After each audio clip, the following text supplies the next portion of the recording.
Hey, Leana here. Super excited about this topic that I'm going to be covering today.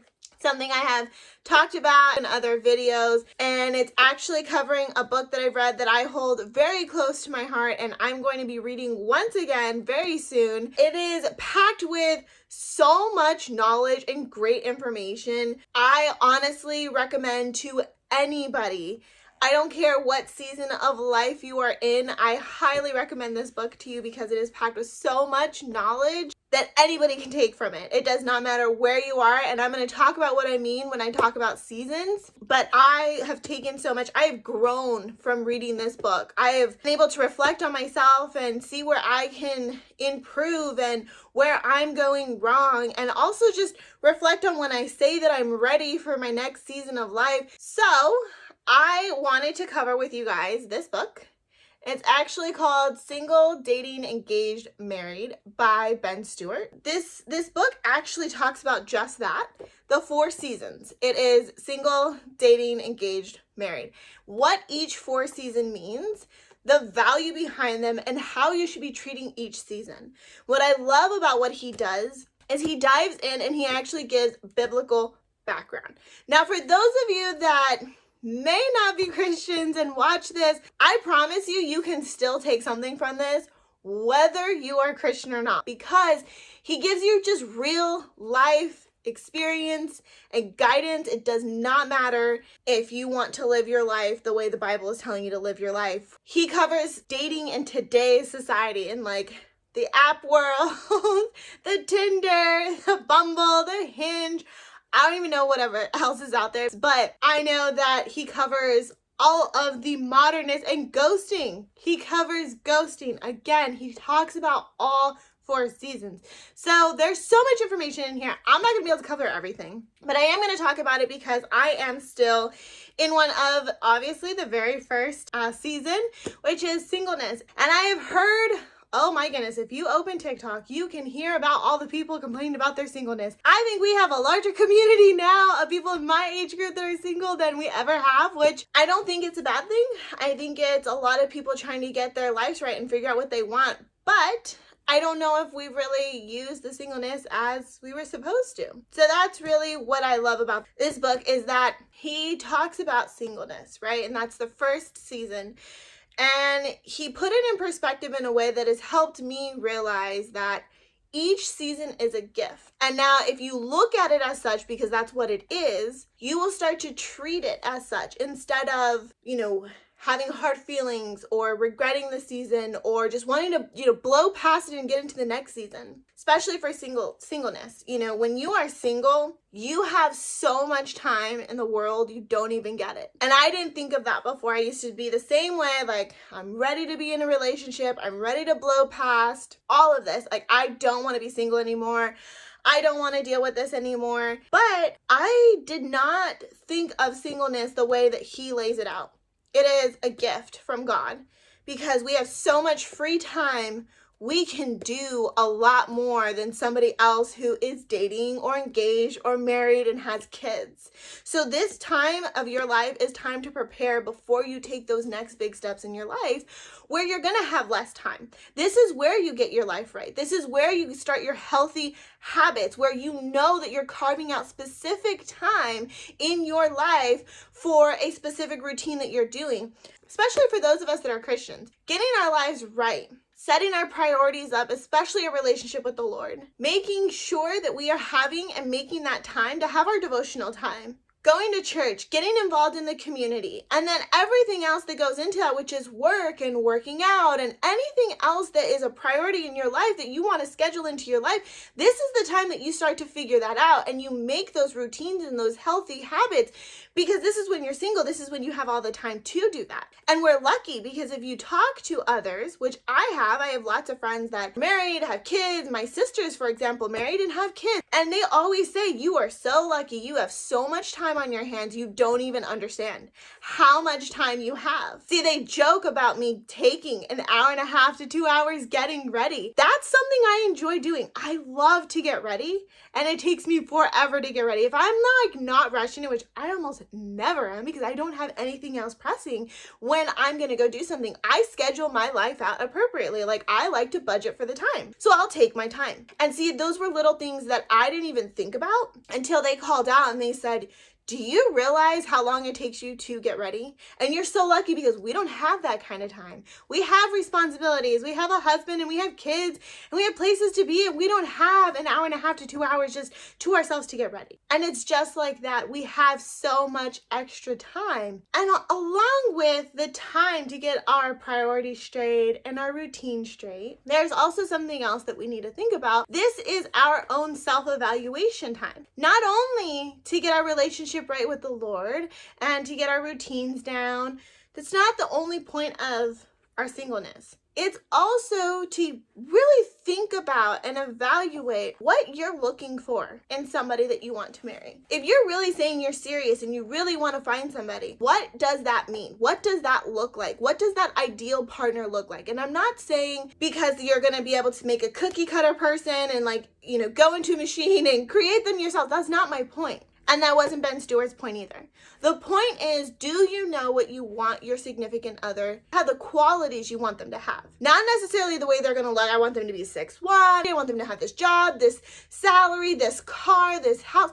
No, because all of that can be gone in a second. What matters is who that person is. What are the qualities you want that person to have? And if you're not really thinking about that, then how will you know you've met the person that you know holds the things that you need in a significant other?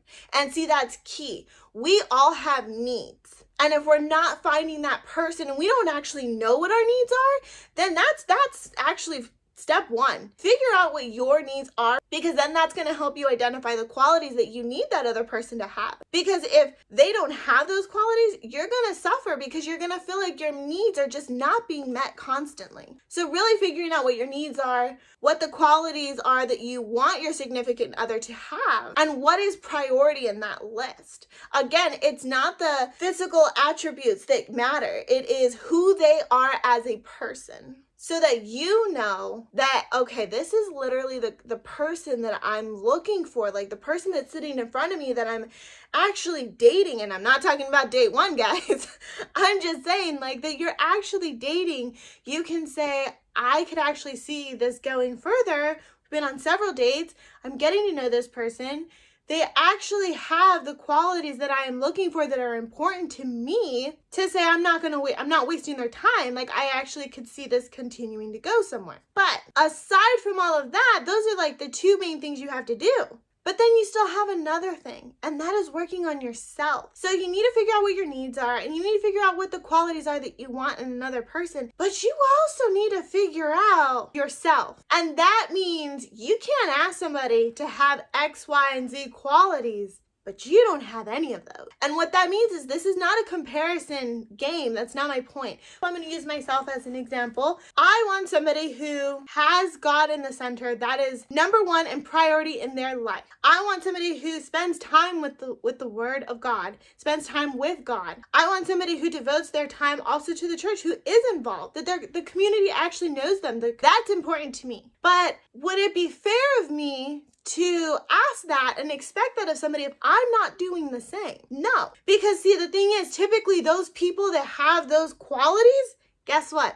They want the same thing. They want their partner to have the same qualities. So you can't ask for those qualities in your significant other if you don't have them yourself. So that is so important. So your single season, look, we all just kind of want to blow through it and be done with it and get it over with and go find the person that we're going to be with, which I get it. I've been there.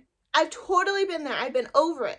But when I took the time to really read this book and self-evaluate, I realized there's so much more to the single season. It is a gift, and there's a way that I can really cherish it and use it to my advantage as the gift that it was intended to be, and getting myself right, figuring out who I am, figuring out what's important, figuring out the qualities, getting my relationship right with the Lord, because that matters to me. So reading that part really helped me. Then moving into the second season, again, I'm just going to be blowing through these because there's a lot. I will not be able to cover everything in this book. You guys will have to pick it up. I promise you, it is worth it. So second season is dating. And what I love about the point that he makes with dating is dating has a purpose. It is not a status that we should be running for. And it's so funny because, you know, in this book, he talks about, I don't even know what dating is. Do you guys understand what dating is?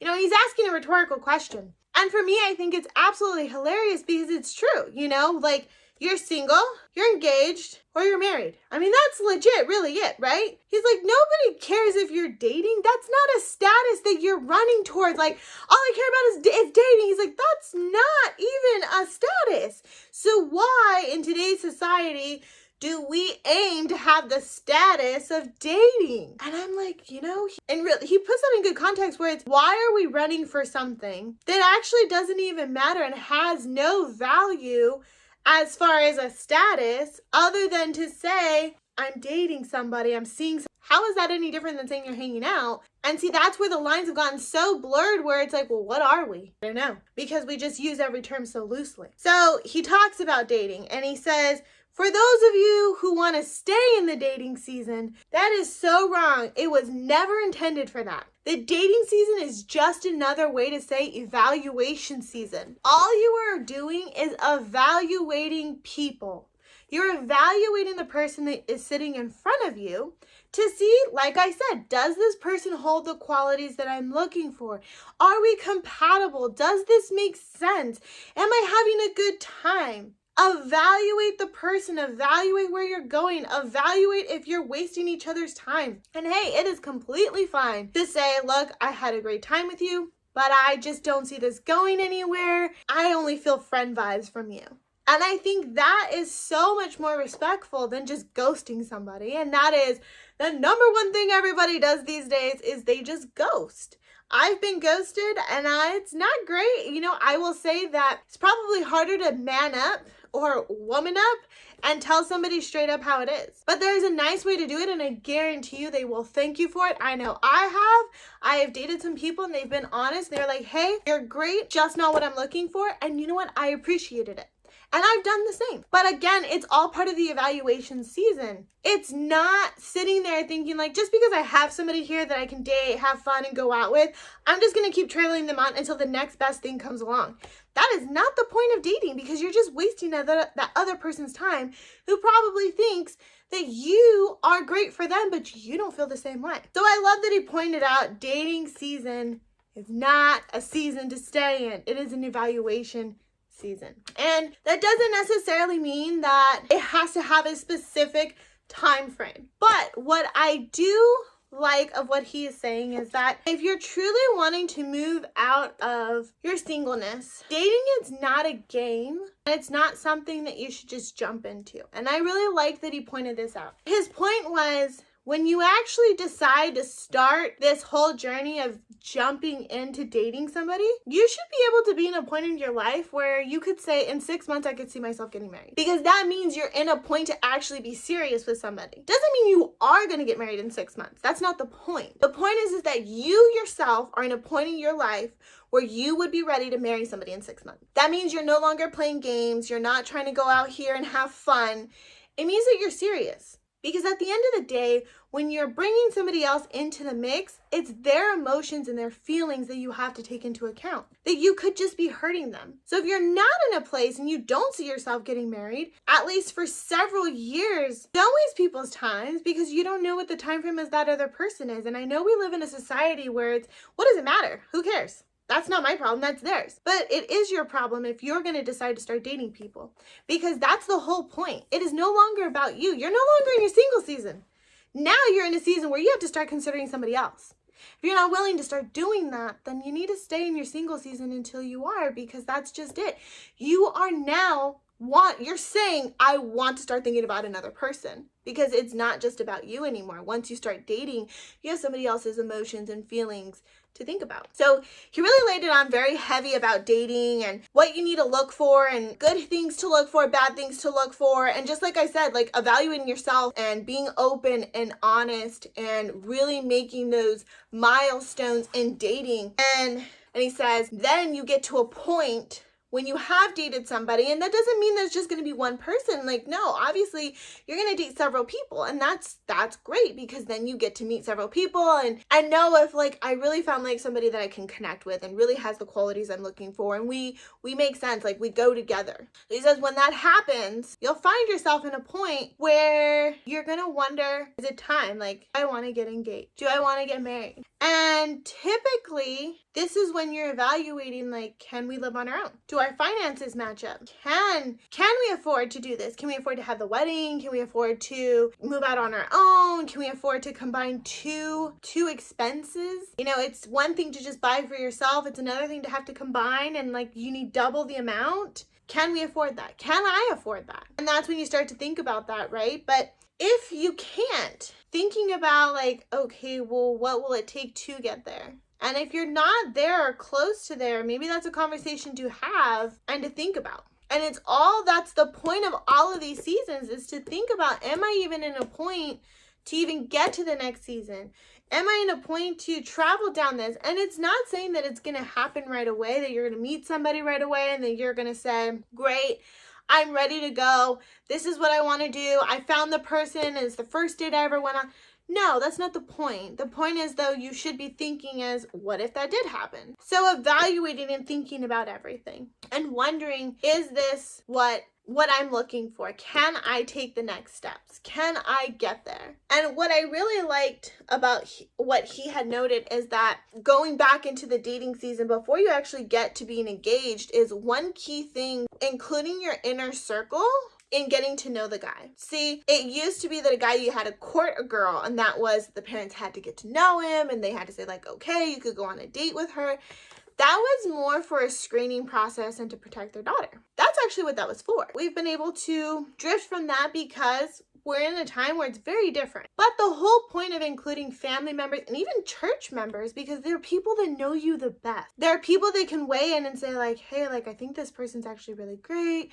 You know, I've seen these qualities. You guys actually make sense. They can see in and say like, yeah. And if the talk of marriage comes up, they're like, this makes sense. Yeah, like we saw this coming because you guys make complete sense and you guys work well together and you guys values are matching up and your goals in life are matching up. But you can also have on the other hand where they can weigh in and say, look, it's your choice, but from the outsider looking in, looks like you guys are going to have more problems than you're thinking because you already have a lot now. Or hearing you guys talk, you guys are in two different phases of your life. It's just not matching up.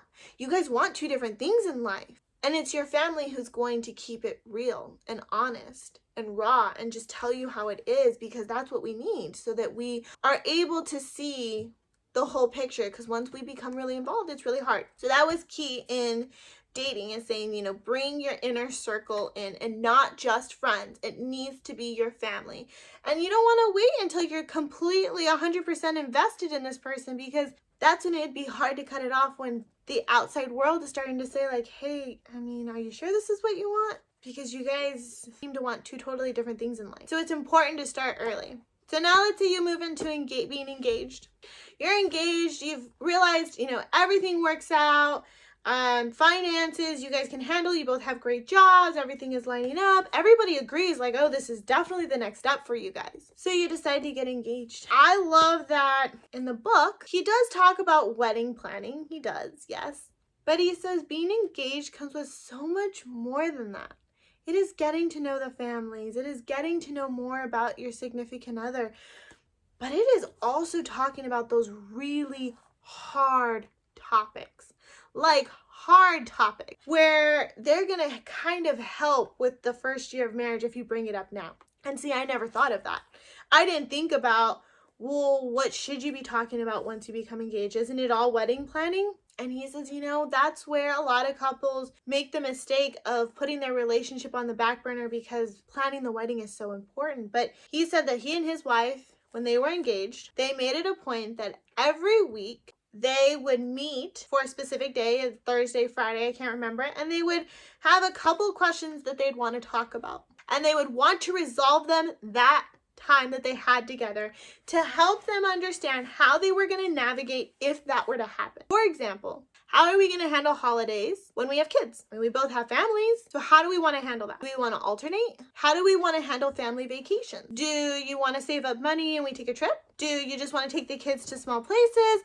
What do you want to do? How do you want to handle finances and saving accounts? And let's say I were to get a bonus of $5,000 or $50,000. What would you want us to do with that? Would you rather us just have those conversations at the time or just save it? Again, thoughts and questions that I never would have thought of, like, oh, you should be having conversations like this. This makes complete sense. And see, it was that point that he said, if a lot of people thought about having these conversations before marriage, it would make the first year a little easier. It's not saying 100% easier, but a little bit easier, because it's those hard questions and not having those answers to those questions that makes it that much harder your first year, because you're getting to know that person. You're living together. You're figuring out each other's likes and dislikes and what it is to live with another person. And on top of that, hiccups happen. That's life. And you haven't talked about difficult things. You haven't even figured out how to handle it. So now you're like throwing everything on with conflict, with difficult questions. But if you guys had decided that to begin with before you even got married, you could ask those really tough questions. Like, how many kids do you want? When do you want to start having the kids? Where would you want to send them to school? Where do you want to really live? Holidays, money, all of these things are so important. Vacations. If you're not asking those questions and getting the answers to begin with, then you have to do it. When push comes to shove, and it's better to be more prepared. And of course, everybody's thoughts change, but you have to keep reevaluating that. And again, I love that he expresses communication is so important. And if you start early in your relationship, it's going to continue forward in your relationship. But you have to make communication important at the beginning. So then he goes on and says, like, you get through your entire engaged season and then you get married, and it doesn't stop there. Now you're married and now you think you have even more time to hang out, but you don't. You don't, because now it's, yeah, you live together, but you had a full day's work, and you got caught up, and you have to make dinner, you have more responsibilities, the house has to get cleaned, the yard work has to be done, all these other things are coming up. I don't know, the washer and dryer break, or the washer breaks, you have to get it replaced, have to get it fixed. By the time you guys sit down on the couch together, the last thing as a man that he wants to hear is talking from his wife. And he's like, realistically, women, I'm just being honest with you. Men do not want you talking their ear off, but women love to talk. Men just want to sit down on the couch, vegetate, and unwind. And us women, we get our feelings hurt. We're like, well, why don't you want to talk to us? I don't understand. All I want to do is unwind and tell you about my day. And so he goes on to say, like, men, this is something you have to think about too. Like, when you get married, and women, sometimes you're going to have to give in and be like, okay, maybe I don't talk his ear off tonight. Maybe I just watch a football game with him and I unwind too. But the same thing for men. Like, men, you have to think about there's going to be another person in your life, and these are things you're going to have to do. You want to keep her happy. You want to have a happy marriage. You want to be able to have that healthy communication, and this is part of it. So he goes on to say is, even once you get married, that's not it. Actually, that's huge. That's a huge part of your life, because guess what? From that point forward, you're in your marriage season. Yeah, you're in the fourth season. It's the fourth and final, but you're in that season forever. And that's it. And now you have to navigate that season and keep the relationship alive and schedule date nights and spend time together and keep learning the other person, because just as you change throughout the years, so does the other person. And just as things start to get hard for you, so do they for the other person. In order to keep that marriage alive, especially once you start to have kids, it's communicating and spending time with each other and making time for each other. So although so many of us are just aiming for the married season, there's so much in between. And then even once you get there, there is so much that you are doing. It's not like you're one and done, I'm there, that's it. No. It's a season that you're going to be in forever, and a season that you're going to have to keep working on. It's actually one of the hardest seasons that you're going to be in. So I really appreciate this book. He goes on to talk about so much. And like I said, he uses a lot of references from the Bible. And I absolutely love that, because what is important to me is to have a God-centered relationship. I have a God-centered life, and I need to have a God-centered relationship. That is so important and so key, and it matters. It is on the forefront for me. So this book has helped me a lot, because again, he uses the Bible to back it up, and he explains it and breaks it down on what the Bible is trying to say when it comes to single, dating, engaged, married. But even, again, I'm going to emphasize this, even if you are not Christian, and even if that is not important to you to have a God-centered life or God-centered marriage or relationship, even if that's not the case, you will still take so much from this book. There's so much knowledge that you can take, and it does not even matter that it relates to the Bible. It is things that we should be thinking about to prepare ourselves to get ourselves in the right place in our lives, to be able to start embarking on those other seasons. So I highly recommend this book. Again, this is actually one of my favorite books that I have read. I read through this so fast. I'm not even kidding you. If my family were here, they would say that I read through this so fast. Any moment that I had to sit down and read, I had this book out. I mean, I literally, like, yeah, you can see. And it's highlighted all over the place. I love this book. It was so helpful, and I know it sounds crazy, but it's kind of like a manual in the seasons of life, and I really appreciate the insight. He was actually a teacher in Texas, and he said he saw the modern day world, and that's why he was able to write a book on modern day world. He really hopes that this will help a lot of people, and I'm telling you, I love this book. I was super excited about this topic because I'm still in my single season. I see that there's so many people out there still in their single season, but if you could just learn one thing from this and take from your single season, that it is a gift, and use it as such so that you do not feel bitter and you're not sad and you're not rushing into the next season, then I'll be happy. And if you just reflect and you look at yourself and you really evaluate what your needs are and the qualities that you need in somebody else, and make sure that you're there too, I think you're already in a better spot, better space than you would have been if you were to just jump into a relationship in that very moment. So, you guys go and read this book. Seriously, I've recommended it to so many people already, and everybody who has read it, they have said that they absolutely love it. Again, I don't care if you're single or not, I still recommend this book, because again, it goes through all 4 seasons of your life. And even if you're married and you're like, you know what, I'm already through the first 3 seasons, I promise you there is stuff in here that, like, the marriage season is actually covered. There's a good chunk in there, so you actually have a lot that you can learn from in this book when it comes to marriage and proper communication and a healthy marriage style and what has worked for him and his wife. So I don't care where you are in your life. I promise you there is some good nuggets in here that you would be able to take from if you just open the book and read it. As you can see, like I said, I love this book. This is my favorite topic. I was super excited to talk about this, and I really hope that you guys apply it to your life, honestly, because I have to say that it has changed my life a lot to be able to change my perspective of where I am. Anyway, that's it. I hope y'all get to break away, disconnect, regroup, and get ready for the new week. Talk to y'all later. Bye.